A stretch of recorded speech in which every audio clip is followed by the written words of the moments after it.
আমি কাপড় খুলে শুয়ে পড়লাম। তারপর হোটেলের ম্যাসাজার এসে আমার ম্যাসাজ করতে শুরু করল। প্রথমে সে খুব আস্তে আস্তে ম্যাসাজ করছিল এবং আমি বেশ আরাম পাচ্ছিলাম, কিন্তু কিছুক্ষণ পর সে তার হাত এগিয়ে নিয়ে গেল এবং আমার সেখানে স্পর্শ করল, আর আমি কিছু বলতেও পারলাম না। আমার নাম আরতি এবং এটি আমার জীবনেরই গল্প। তাহলে শুরু করা যাক। আরতি হোটেলের রুমের দরজা খুলতেই শীতল হাওয়ায় তার চুল উড়তে লাগল। রুমটি পরিষ্কার ছিল, সাজানো ফুলে ভরা এবং খুব দামি দেখাচ্ছিল, কিন্তু তার মুখে কোনো উৎসাহ ছিল না। সে তার বিয়ের ১০ম বার্ষিকীতে একা এসেছিল, কারণ তার স্বামী এবারও ব্যবসায়িক সফরে ছিল। একদিন নিজের জন্য, সে নিজেকে বলল। আরতি দরজা বন্ধ করল, চপ্পল খুলে ফেলল এবং ধীরে ধীরে ব্যাগ থেকে তার কাপড় বের করল। সে আয়নার সামনে দাঁড়াল, নিজেকে দেখল যেন বছরের পর বছর পর। ক্লান্তি তার চোখে স্পষ্ট ছিল, শুধু শারীরিক নয়, সেই সম্পর্কেরও, যেখানে সে প্রতিদিন কিছুটা করে কমে যাচ্ছিল। সে গরম পানি চালাল এবং ধীরে ধীরে তার কাপড় খুলতে শুরু করল। বাথরুমটি খুব সুন্দর ছিল, মার্বেলের দেয়াল, হালকা মাঝারি আলো। আরতি শাওয়ার চালাতেই এক ধরনের আরাম নেমে এলো। পানির প্রতিটি ফোঁটা যেন গত বছরের ভার ধুয়ে দিচ্ছিল। কিন্তু ঠিক তখনই এক অদ্ভুত শিহরণ তার পিঠ বেয়ে গেল, যেন কেউ তাকে দেখছে। সে দ্রুত পিছনে ফিরে তাকাল, কিন্তু সেখানে কেউ ছিল না। আমি পাগল হয়ে গেছি নাকি, সে নিজেকে বলল, শুধু ক্লান্ত। আরতি তোয়ালে জড়িয়ে বাইরে এলো এবং হোটেলের ফোনে রিসেপশনকে কল করল। হ্যালো, আমি আজই একটি রিল্যাক্সিং বডি ম্যাসাজ চাই। নিশ্চয় ম্যাডাম, আমাদের একজন প্রফেশনাল আছে, বিজয়। সন্ধ্যা ৭টা কি ঠিক হবে? হ্যাঁ, সে কিছুটা দ্বিধায় বলল। সন্ধ্যা ৭টায় দরজায় একটি খটকা শোনা গেল। আরতি দরজা খুলতেই সামনে দাঁড়িয়েছিল প্রায় ৩৮ বছরের একজন মানুষ। গভীর চোখ, সাধারণ পোশাক এবং হালকা হাসি। হ্যালো ম্যাডাম, আমি বিজয়, মে আই কাম ইন? তার কণ্ঠে কোনো কৃত্রিমতা বা দ্বিধা ছিল না। আরতি নিঃশব্দে মাথা নাড়ল। Where would you like me to set up the towel? সে জিজ্ঞাসা করল। আরতি জানালার দিকে ইশারা করল। বিজয় খুব স্বাভাবিকভাবে টেবিল সেট করল, তোয়ালে বিছাল, তেল রাখল, তারপর তার দিকে ফিরল। আপনি প্রস্তুত? হ্যাঁ, আমি এখনই আসছি, আরতি বলল এবং ওয়াশরুমে চলে গেল। যখন সে বাইরে এলো তখন সে একটি লম্বা বাথরোব পরেছিল, কিন্তু তার ভিতরে ভয় এবং দ্বিধা দুটোই ছিল। বিজয় খুব স্বাভাবিকভাবে তাকে টেবিলে শুতে বলল। পিঠের ওপর শুয়ে পড়ুন, রিল্যাক্স করুন, কোনো তাড়া নেই। তার হাত আরতির কাঁধে পড়তেই সে এক মুহূর্তের জন্য চোখ বন্ধ করল। বিজয়ের স্পর্শ না খুব গভীর ছিল, না খুব হালকা।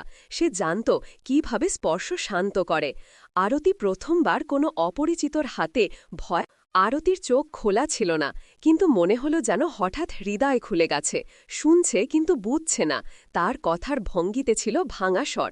বিয়ের ১০ বছর পেরিয়ে গেছে। আরতি কথা বলা শুরু করল। আগে মনে হতো আমি তারই পৃথিবী, তারপর ধীরে ধীরে আমি শুধু একটি দায়িত্বে পরিণত হলাম। প্রতিটি উৎসব, প্রতিটি আনন্দ শুধু রীতি হয়ে রইল।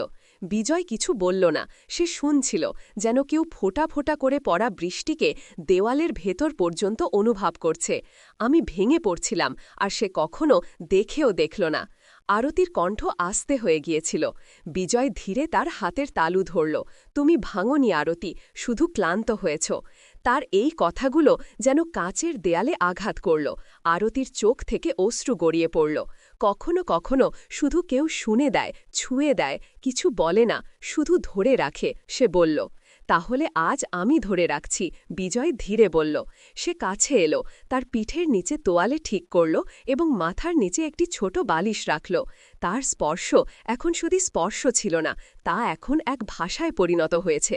শব্দহীন আরতি টেবিলে ছিল, কিন্তু এখন তার চোখ খোলা। তুমি কি বিবাহিত? সে জিজ্ঞাসা করল। বিজয় হাসল।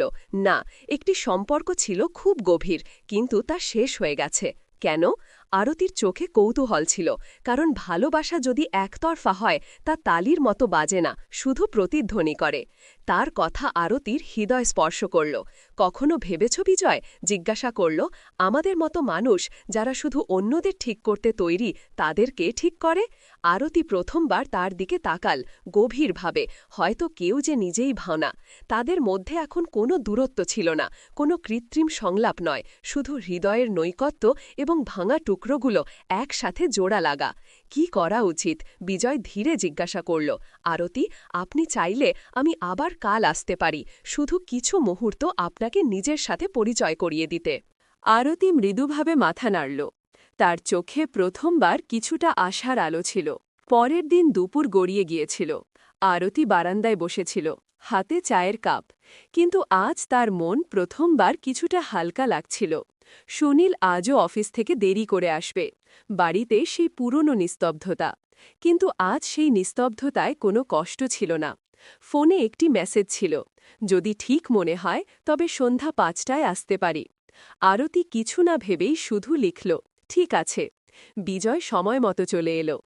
আজ তার হাতে কোনো তেল বা ক্রিম ছিল না, শুধু একটি ডায়েরি এবং একটি হালকা হাসি।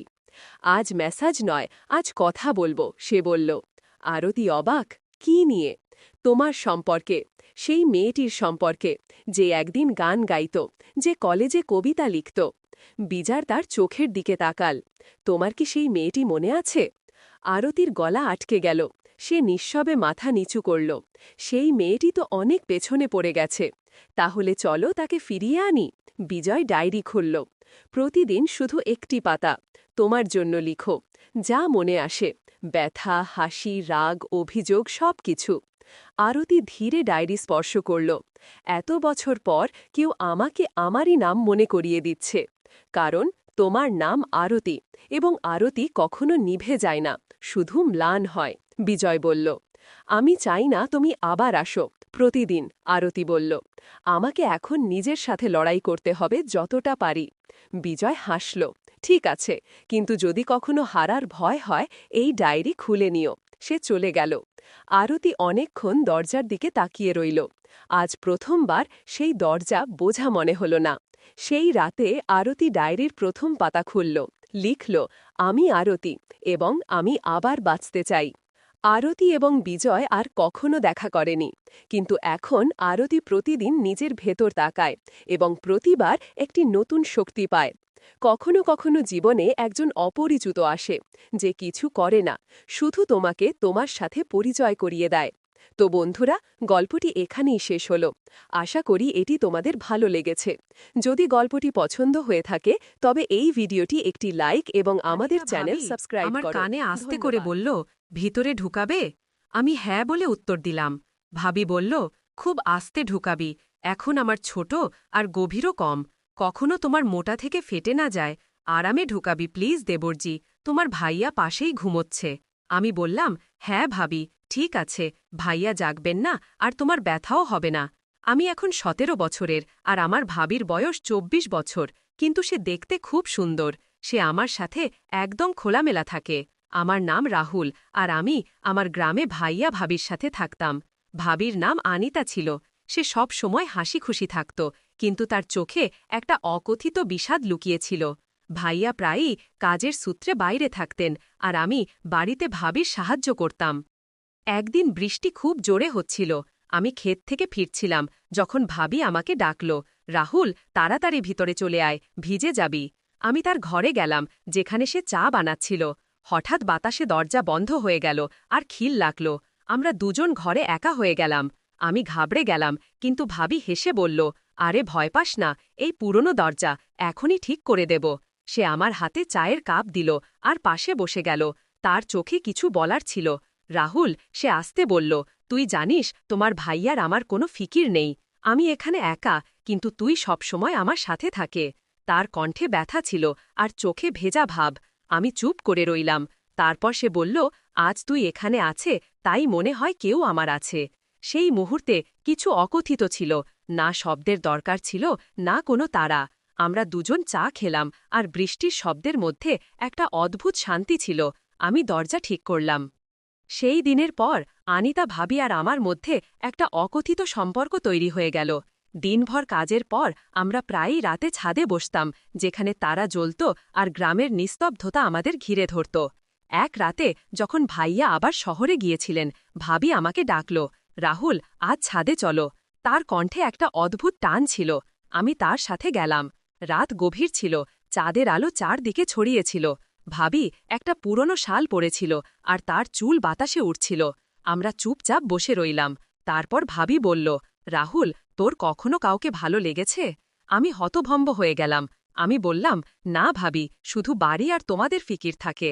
সে হেসে আমার দিকে তাকিয়ে বলল, তুই খুব ভালো, হয়তো তাই তোর সাথে এত শান্তি পাই। সেই রাতে বাতাস ঠান্ডা ছিল, আর ভাবি তার শালের এক কোণ আমার কাঁধে দিল। ঠান্ডা লাগবে তোকে, সে আসতে বলল। সেই মুহূর্তে একটা গরম আহার ছিল, যা শাল থেকে নয়, তার কথা থেকে আসছিল। আমি তার চোখে তাকালাম, আর সেখানে একটা চমক ছিল যা আগে কখনো দেখিনি। রাহুল, সে ফিসফিস করে বলল, জীবনে কেউ যদি সঙ্গ দেয় তাহলে রাত এত খালি লাগে না। আমি কিছু বলতে পারলাম না, শুধু তার কথা শুনলাম। আমরা দেরি পর্যন্ত চাঁদ দেখলাম, আর সেই রাতের নিস্তব্ধতায় আমাদের নীরবতাই আমাদের রোমান্স হয়ে গেল। শব্দের বাইরে শুধু অনুভূতির একটা মধুর সঙ্গীত। সকাল হওয়ার আগে আমরা নিচে নেমে এলাম। পরের দিন পুরো দিন কাজে কেটে গেল। আমি খেতে ছিলাম, কিন্তু আমার মন বারবার গত রাতের ছাদের কথোপকথনে আটকে যাচ্ছিল। আনিতা ভাবির চোচের চমক আর সেই শালের গরমাহাট আমার মনে বারবার ফিরে আসছিল। সন্ধ্যায় যখন বাড়ি পৌঁছালাম, ভাবি রান্নাঘরে ছিল। সে আমাকে দেখে হালকা হাসল আর বলল, রাহুল, আজ রাতে আবার ছাদে চলো, চাঁদ আরও পরিষ্কার দেখা যাবে। আমি সম্মতি দিলাম। রাত গভীর হতে লাগল। খাওয়ার পর আমরা ছাদে গেলাম। এবার বাতাসে একটা অদ্ভুত মিষ্টি গন্ধ ছিল, যেন ফুলের সুগন্ধ দূর থেকে ভেসে আসছে। ভাবি একটা হালকা নীল শাড়ি পরেছিল, যা চাঁদের আলোয় ঝলমল করছিল। আমরা পাশাপাশি বসলাম। রাহুল, সে আসতে বলল, তোর কখনো মনে হয় না যে জীবনে কিছু বাদ পড়ছে? আমি তার থেকে তাকালাম। তার কণ্ঠে একটা গভীরতা ছিল, যা সরাসরি হৃদয় পৌঁছাচ্ছিল। আমি বললাম, ভাবি, তোমার সাথে সময় কাটানোর পর মনে হয় কিছু বাদ পড়েনি। সে আমার কথা শুনে তার চোখ নিচু করল, আর আস্তে আমার হাতে তার হাত রাখল। তার আঙুল ঠান্ডা ছিল, কিন্তু সেই স্পর্শে একটা আগুন ছিল। তুই সত্যি আমার জন্য অনেক অর্থপূর্ণ, সে বলল, আর তার চোখে চিকচিক করল। আমি স্তব্ধ হয়ে গেলাম, কিন্তু সেই মুহূর্তে কিছু বলার সাহস পেলাম না। তারপর ভাবি আমার আরও কাছে এলো। চাঁদের আলো তার মুখে পড়ছিল, আর তার নিঃশ্বাস আমার মুখ স্পর্শ করছিল। রাহুল, যদি এই রাতটা আমাদের হতে পারে, তাহলে তুই কি আমার সাথে এটা কাটাবি? তার কণ্ঠে একটি প্রশ্ন ছিল, একটি আশা ছিল। আমি ধীরে ধীরে তার হাত ধরে বললাম, ভাবি, এই রাত তোমার, আর আমি তোমার সঙ্গে আছি। সে রাতে আমরা বেশি কথা বলিনি, শুধু একে অপরের কাছাকাছি বসেছিলাম। হাত ধরে বাতাস আমাদের মধ্যে বইছিল, আর চাঁদ যেন আমাদের এই নীরব ভালোবাসার সাক্ষী হয়ে দাঁড়িয়েছিল। গত রাতের ঘটনার পর আনিতা ভাবি আর আমার মধ্যে কিছু বদলে গিয়েছিল। আমাদের চোখ এখন আগের চেয়ে বেশি কিছু বলত, আর আমাদের প্রতিটি স্পর্শ যেন কোনো আগুন জ্বালিয়ে দিত। সে রাতে যখন গ্রাম ঘুমিয়ে পড়েছিল, ভাবি আমাকে তার ঘরের কাছে ডাকলেন। রাহুল, আজ ছাদে নয়, এখানে থাকো, তিনি ধীরে ধীরে বললেন। তার কণ্ঠে এক ধরনের কাঁপুনি ছিল, যেন তিনি কিছু বলতে চাইছিলেন কিন্তু সংকোচ করছিলেন। আমি তার ঘরে গেলাম। একটি দ্বীপ জ্বলছিল, আর তার আলোয় ভাবির মুখ আরও সুন্দর দেখাচ্ছিল। তিনি দরজা বন্ধ করে আমার পাশে এসে দাঁড়ালেন। তোমার ভয় করছে না তো? তিনি জিজ্ঞাসা করলেন। তার চোখে ছিল শরারত আর ভয়ের মিশ্রণ। আমি বললাম, না ভাবি, তোমার সঙ্গে কোনো কিছুই ভুল মনে হয় না। তার শ্বাস দ্রুত হতে লাগল, আর তিনি আমার কাঁধে হাত রাখলেন। রাহুল, আমার মনে হয় তুমি আমাকে বোঝো, আমার প্রতিটি কথা, আমার প্রতিটি অভাব, তিনি বললেন। তারপর তিনি আরও কাছে এলেন। তার শাড়ির আঁচল একটু সরে গেল, আর দ্বীপের আলোয় তার কোমরের এক ঝলক দেখা গেল। আমার হৃদয় দ্রুত স্পন্দিত হতে লাগল। তিনি আমার মুখ তার হাতের মধ্যে নিয়ে ধীরে ধীরে বললেন, আমি আজ তোমার সঙ্গ চাই, পুরো সঙ্গ। তার কণ্ঠে এক ধরনের আকাঙ্ক্ষা ছিল, যা শব্দের চেয়েও বেশি তার শ্বাসে লুকিয়েছিল। আমি তার হাত ধরে তাকে আমার বাহুতে টেনে নিলাম। তার শরীর আমার বিপরীতে ছিল, আর সেই উষ্ণতায় এক ধরনের ঝড় উঠছিল। ভাবি, আমি তোমার জন্য আছি, আমি বললাম, আর আমরা দুজন একে অপরের চোখে ডুবে গেলাম। সেই মুহূর্তে কোনো শব্দ ছিল না, কোনো তাড়াহুড়ো ছিল না, শুধু এক গভীর অনুভূতি যা আমাদের শরীর ও আত্মাকে এক করছিল। সে রাতে আমরা একে অপরকে শুধু স্পর্শে নয়, হৃদয়ে অনুভব করলাম।